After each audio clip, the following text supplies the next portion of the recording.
अब मेरठ से दिल्ली तक की दूरी सिर्फ 45 मिनट। वाहनों के लिए खोला गया दिल्ली मेरठ एक्सप्रेसवे। मेरठ केंद्र सरकार की महत्वाकांक्षी योजना और मेरठ की जनता का 45 साल पुराना सपना आज पूरा हो गया। बृहस्पतिवार को दिल्ली मेरठ एक्सप्रेसवे को वाहनों के लिए खोल दिया गया।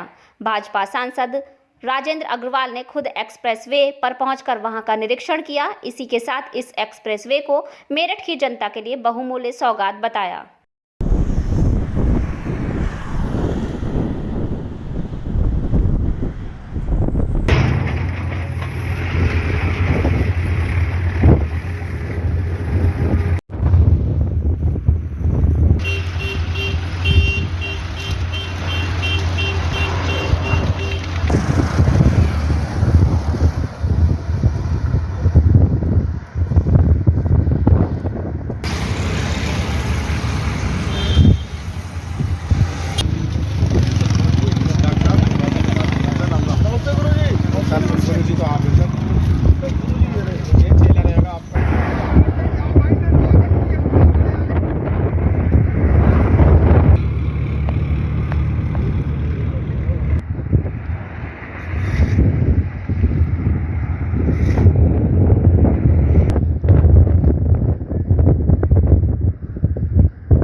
मैं समझता हूं कि मेरठ की विकास की दृष्टि से सबसे बड़ी उपलब्धि है ये, जिसकी कम से कम 35 साल से तो 1985 से निरंतर प्रतीक्षा होती, जब से एनसीआरपीवी बना, एनसीआर बना, और कनेक्टिविटी के कारण से मेरठ पिछड़ रहा था।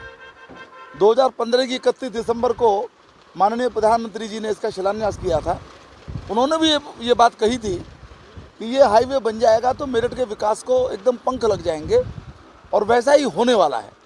केवल मेरठ ही नहीं, पूरे पश्चिम उत्तर प्रदेश को इस हाईवे के बनने से बहुत लाभ होगा। जो परेशानियां होती थी यहाँ के युवाओं को, वो समाप्त होंगी, उद्यमियों को जो परेशानी थी वो समाप्त होंगी, और यहाँ पर इन्वेस्टमेंट भी आएगा। यहाँ के लोगों को बाहर जाने की अनिवार्यता नहीं होगी।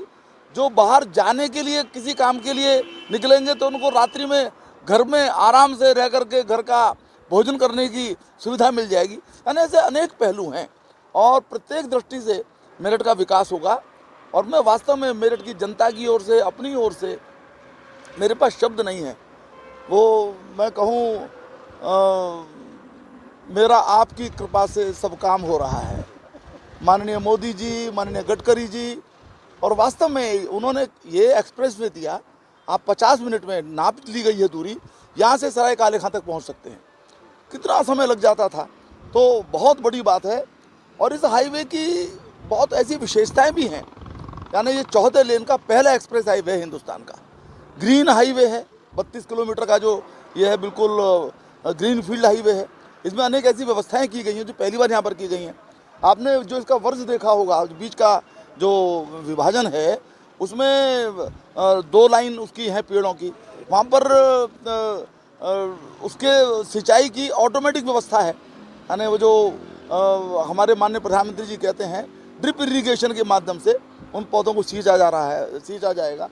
इसी प्रकार से यहाँ जो ATMS, advanced traffic management system, वो यहाँ पर लगाया गया, मॉनिटरिंग सिस्टम, जिसके माध्यम से GPS का उपयोग करते हुए टोल टैक्स भी लिया जाएगा। और साथ ही प्रत्येक मीटर, कहिए इंचेज में न कहूँ तो, प्रत्येक मीटर की निगरानी होगी हाईवे की। कहीं कोई घटना हो जाती है, कोई बात हो जाती है, तो विदिन 10 मिनट्स इसका जो है एक रिस्पॉन्स टाइम रहेगा। यानी ये हर प्रकार से हिंदुस्तान का बेहतरीन हाईवे है। मेरठ के लिए भाग्योदय का क्षण है ये। और मैं बहुत बहुत आदर के साथ हमारे माननीय प्रधानमंत्री जी का और माननीय नितिन गडकरी जी का बहुत बहुत आभार व्यक्त करता हूँ।